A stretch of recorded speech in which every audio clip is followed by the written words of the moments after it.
ये स्टूडेंट हम देख रहे हैं चैप्टर नंबर 3। इससे पहले हमने चैप्टर नंबर 1 और 2 आपको करवा दिया है।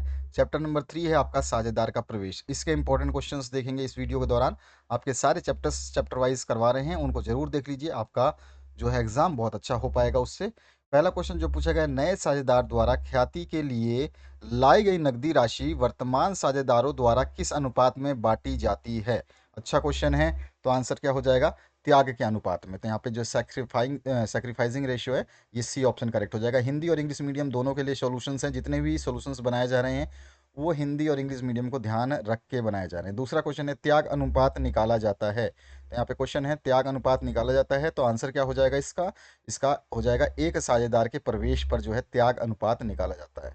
इसके बाद तीसरा जो क्वेश्चन है, यदि नए साझेदार के प्रवेश के समय पुस्तकों में लाभ हानि खाते का कोई शेष है तो इसे हस्तांतरित किया जाएगा। तो इसे किस में हस्तांतरित किया जाएगा ये आपको बताना है। तो आंसर हो जाएगा पुराने साझेदारों के पूंजी खाते में, ठीक है, कैपिटल्स अकाउंट्स में। तो यहाँ पे सी ऑप्शन करेक्ट हो जाएगा। आते हैं नेक्स्ट क्वेश्चन की तरफ। नेक्स्ट जो क्वेश्चन पूछा गया आपसे, इसमें पूछा गया सही विवरण को चिन्हित कीजिए। यहाँ पे विवरण दिए गए हैं और इन विवरणों को चिन्हित करना है। जैसे कि साझेदार के प्रवेश के समय संपत्तियों तथा दायित्वों के मूल्यांकन हेतु पूर्ण मूल्यांकन खाता तैयार किया जाता है। तो यहाँ पर जो है आपको सही चीज जो है इसमें से बतानी है, स्टेटमेंट कौन सा जो है। ये ए ऑप्शन है आपका, ये बी ऑप्शन है, ये सी ऑप्शन है। तो ए हमने पढ़ लिया, साझेदारों के समय संपत्तियों का जो है सॉरी संपत्तियों का जो है संपत्तियों तथा दायित्वों के मूल्यांकन हेतु पूर्ण मूल्यांकन खाता तैयार किया जाता है। तो क्या ये सही है? तो यहाँ पर यही ऑप्शन बिल्कुल आपका सही है। ये ऑप्शन जो है आपका करेक्ट है, ठीक है ना। तो यही आपका ऑप्शन हो जाएगा चौथे क्वेश्चन का। सही स्टेटमेंट आपको बताना था। इसके बाद आते हैं नेक्स्ट क्वेश्चन की तरफ। नेक्स्ट जो क्वेश्चन है इसमें और भी स्टेटमेंट हैं, आप देख सकते हैं, बट वही स्टेटमेंट सही है, ध्यान रखना है आपको। इसके बाद में पांचवा क्वेश्चन है, नए साझेदार द्वारा ख्याति की राशि नगद लाने पर पुराने साझेदारों द्वारा बांटी जाती है। तो किस अनुपात में बांटी जाती है? तो क्या आंसर हो जाएगा आपका त्याग अनुपात में। तो ए ऑप्शन जो है आपका करेक्ट हो जाएगा। इसके बाद आपका सिक्स क्वेश्चन जो है उसकी बात करते हैं। पूर्ण मूल्यांकन खाता में नाम पक्ष पर जमा पक्ष का अधिक्य है, तो वो कैसा अधिक्य है? तो आंसर हो जाएगा हमारा लाभ, ठीक है। इसके बाद में नेक्स्ट जो क्वेश्चन है सातवां, इसमें पूछा गया नए साझेदारी ठहराव के बाद तैयार किए गए चिट्ठे में संपत्तियों तथा दायित्वों का लेखा किया जाता है। तो यहाँ पे आ जाएगा पूर्ण मूल्यांकित मूल्य पर। उसके बाद जो नेक्स्ट क्वेश्चन है इसमें पूछा गया ए तथा बी साझेदार 5 और 3 में लाभ हानि बांटते हैं। वे सी को 3/10 के भाग के लिए जो है फॉर्म में शामिल करते हैं और सी जो है 1/5 भाग ए से तथा 1/10 भाग बी से लेता है। तो नया लाभ विभाजन अनुपात कितना होगा ये आपको बताना है। तो आंसर हो जाएगा इसका 17, 11 और 12। तो डी ऑप्शन जो है आपका करेक्ट हो जाएगा। इसके बाद नेक्स्ट क्वेश्चन जो है नौवा, इसमें पूछेगा निम्नलिखित में से कौन सी संपत्ति एक नए साझेदार के प्रवेश के समय पर अनिवार्य पुनः मूल्यांकित की जाती है। तो यहाँ पर आंसर हो जाएगा हमारा जो है ख्याति, गुडविल। इसके बाद में नेक्स्ट जो क्वेश्चन है इसमें पूछा गया है ए और बी लाभों को 3 और 2 के अनुपात में बांटते हैं। ए की पूंजी 48,000 रुपये तथा बी की पूंजी 32,000 है। तो सी को लाभों में जो है 1/5 भाग के लिए शामिल किया जाता है। सी को पूंजी के लिए कितनी राशि लानी चाहिए ये आपको बताना है। तो इसका आंसर हो जाएगा आपका 20,000 रुपये। ए ऑप्शन जो है इसका करेक्ट हो जाएगा। उसके बाद आते हैं 11वें क्वेश्चन पे। 11वां क्वेश्चन है, ए बी सी साझेदार है। सी को 1/5 भाग से शामिल किया जाता है। सी अपने भाग के लिए 1,20,000 रुपये पूंजी के रूप में लाता है। फर्म का शुद्ध मूल्य जो है वो आपको बताना है। तो फर्म का शुद्ध मूल्य कितना हो जाएगा? तो आंसर हो जाएगा 6 लाख रुपए। तो डी ऑप्शन जो है आपका करेक्ट हो जाएगा।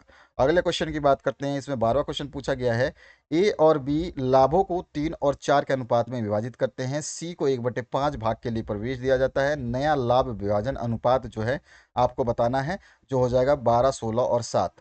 इसके बाद में नेक्स्ट जो क्वेश्चन है, साझेदार के पूंजी खाते के प्रारंभिक शेष को क्रेडिट किया जाता है। तो कहाँ पे क्रेडिट किया जाएगा? तो आंसर आ जाएगा पूंजी पर ब्याज। तो ये ऑप्शन जो है आपका करेक्ट हो जाएगा। इसके बाद नेक्स्ट जो क्वेश्चन है आपका, नए साझेदार द्वारा नगद में लाई गई ख्याति कहलाती है। तो क्या कहलाती है? ख्याति तो क्या कहलाएगी वो? तो आंसर हो जाएगा प्रीमियम, ठीक है। इसके बाद नेक्स्ट जो क्वेश्चन है, ए और बी अपना लाभ 5-3 के अनुपात में बांटते हैं। सी को 1/4 हिस्से के लिए प्रवेश किया गया दिया गया। नया लाभ अनुपात जो है लाभ हानि विभाजन जो है आपको बताना है। तो यहाँ पे आंसर क्या हो जाएगा? यहाँ हो जाएगा 15, 9 और 8। इसके बाद में नेक्स्ट जो क्वेश्चन है निकाल के जरूर चेक कर लेना। इसके बाद में ए और बी 3 और 1 के अनुपात में लाभ और हानियों को बांटते हैं। सी 1/4 हिस्से के लिए साझेदारी में प्रवेश दिया जाता है। ए और बी का त्याग अनुपात जो है वो आपको बताना है। तो ए और बी का त्याग अनुपात क्या हो जाएगा? तो आंसर आ जाएगा हमारा 3:1। इसके बाद में नेक्स्ट जो है आपका ए और बी 3:1 के अनुपात में लाभ विभाजन करते हुए साझेदार हैं। वे सी को भविष्य के लाभ में 1/4 हिस्सा देकर प्रवेश कराते हैं। नया लाभ विभाजन अनुपात आपको बताना है। तो यहाँ पे जो ऑप्शन हो जाएगा आपका सही वो हो जाएगा ए ऑप्शन करेक्ट। इसके बाद में नेक्स्ट जो क्वेश्चन है उसकी बात करते हैं।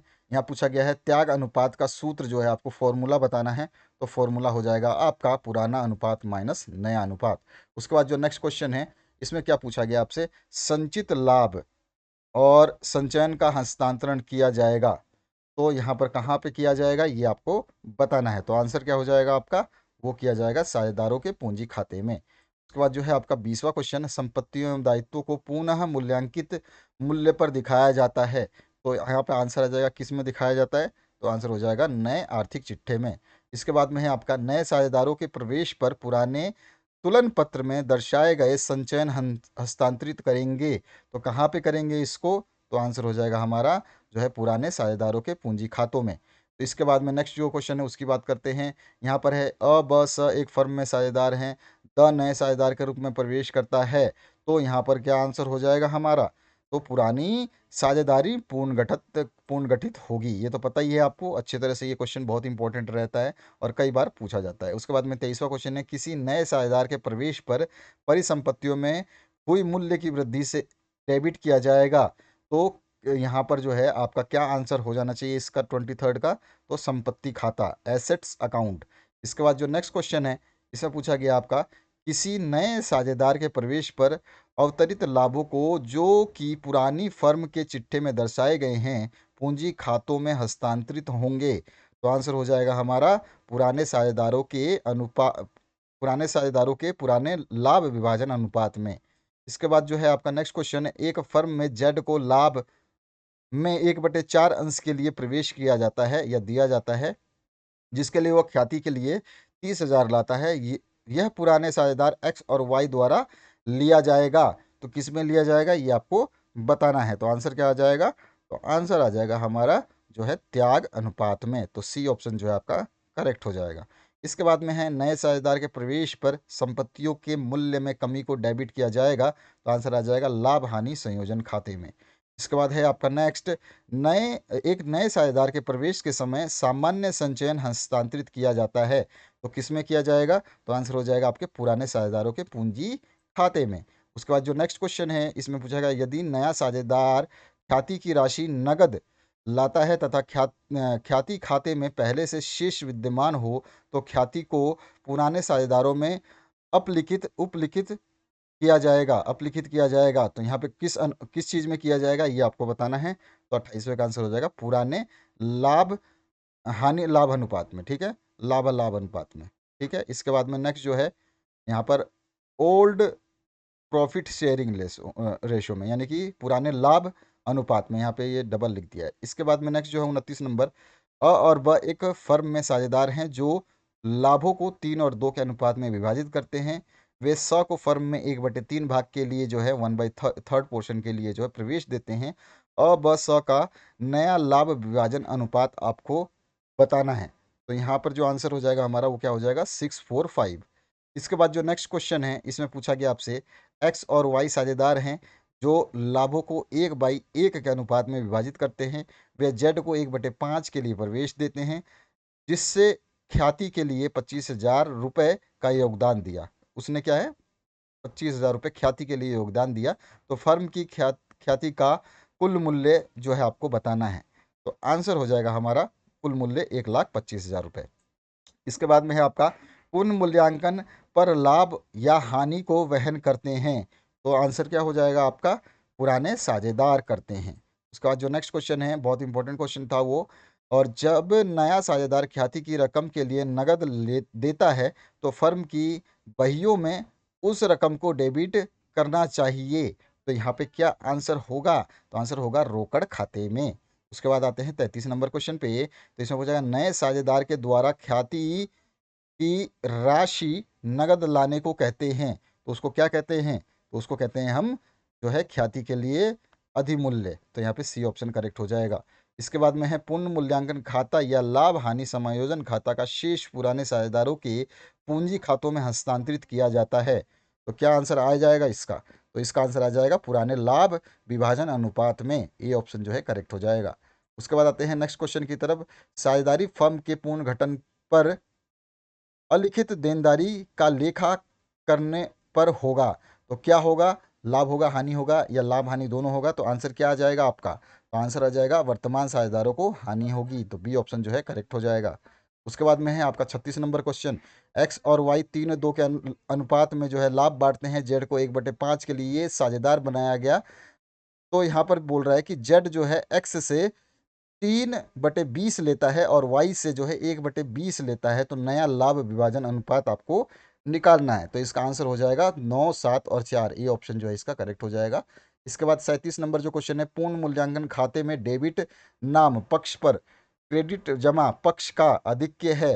तो कैसा आधिक्य है आपको ये बताना है। तो आंसर आ जाएगा लाभ का। इसके बाद है नए साझेदार द्वारा ख्याति की राशि दी जाती है। तो क्या आंसर आ जाएगा? लाभ में हिस्सा पाने के लिए।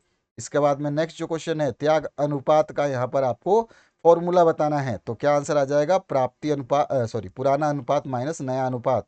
बी ऑप्शन जो है आपका करेक्ट हो जाएगा। उसके बाद 40 नंबर है, लाभ प्राप्ति अनुपात है। तो लाभ प्राप्ति अनुपात क्या है? तो नया अनुपात माइनस पुराना अनुपात। उसके बाद में नेक्स्ट जो क्वेश्चन है, इसमें पूछा गया है नए साझेदार द्वारा ख्याति के लिए लाई गई नगद राशि वर्तमान साझेदारों द्वारा किस अनुपात में बांटी जाती है। तो आंसर क्या हो जाएगा? तो आंसर हो जाएगा हमारा त्याग के अनुपात में, सैक्रिफाइसिंग रेशियो में।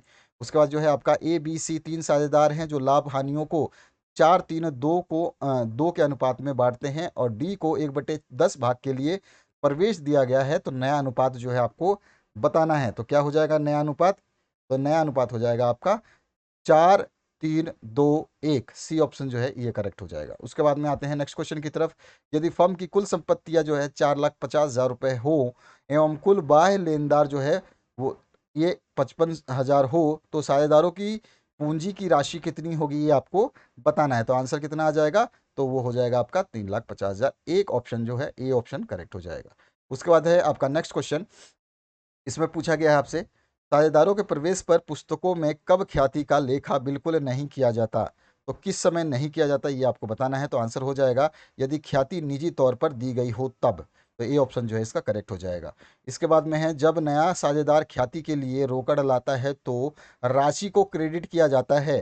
तो कहाँ पे क्रेडिट किया जाएगा? तो आंसर हो जाएगा ख्याति के लिए प्रीमियम खाते में। सी ऑप्शन जो है इसका करेक्ट हो जाएगा।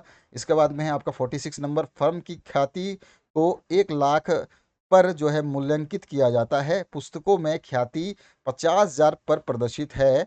रामानुज को 1/4 हिस्से के लिए प्रवेश दिया जाता है। रामानुज द्वारा ख्याति के लिए लाई जाने वाली राशि होगी, ये आपको बताना है। तो कितनी होगी? तो आंसर हो जाएगा 25,000 रुपये होगी।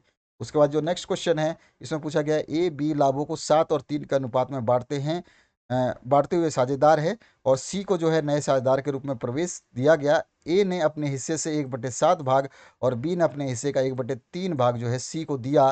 तो नया लाभ विभाजन अनुपात जो है आपको बताना है। तो आंसर हो जाएगा 6:2। तो यहाँ पर जो है ए ऑप्शन करेक्ट हो जाएगा। इसके बाद है 48 नंबर, एक्स और वाई साझेदार है और और लाभों को जो है 7:3 के अनुपात में विभाजित करते हैं। जेड को नया साझेदार बनाया गया। एक्स ने अपने हिस्से का 1/7 और वाई ने अपने हिस्से का 1/3 जेड को दिया। जेड का लाभ में जो है हिस्सा वो बताना है आपको कितना हो जाएगा। तो आंसर हो जाएगा आपका, यहाँ पर जब हम इसको देखते हैं तो ए या बी दोनों हो सकता है, यानी कि आपका 1/10 भी हो सकता है और 2/10 भी हो सकता है। तो आपका जो है ये डी ऑप्शन जो है करेक्ट हो जाएगा। ठीक है। इसके बाद आते हैं नेक्स्ट क्वेश्चन पे। नेक्स्ट क्वेश्चन है 49 नंबर, जिसमें पूछा गया ए एवं बी साझेदार है। सी को 1/7 हिस्से के लिए साझेदार बनाया गया। नया लाभ विभाजन अनुपात जो है आपको बताना है। तो क्या हो जाएगा? वो 3:3:1। इसके बाद में है आपका एस एवं टी लाभों को 3 और 2 के अनुपात में विभाजित करते हैं। एस की पूंजी 48,000 है और टी की पूंजी 32,000 है। तो यू को लाभों में 1/5 भाग के लिए प्रवेश दिया जाता है। तो यू पूंजी के रूप में लाएगा या लाया होगा। तो क्या आंसर हो जाएगा इसका? तो आंसर हो जाएगा उसका जो है 20,000 रुपये। इसके बाद में 51 है, यदि फर्म की कुल संपत्तियां जो है वो हैं आपकी 4,05,000 हो तो कुल बाय देयताएं जो है 55,000 हो तो साझेदारों की पूंजी की राशि होगी।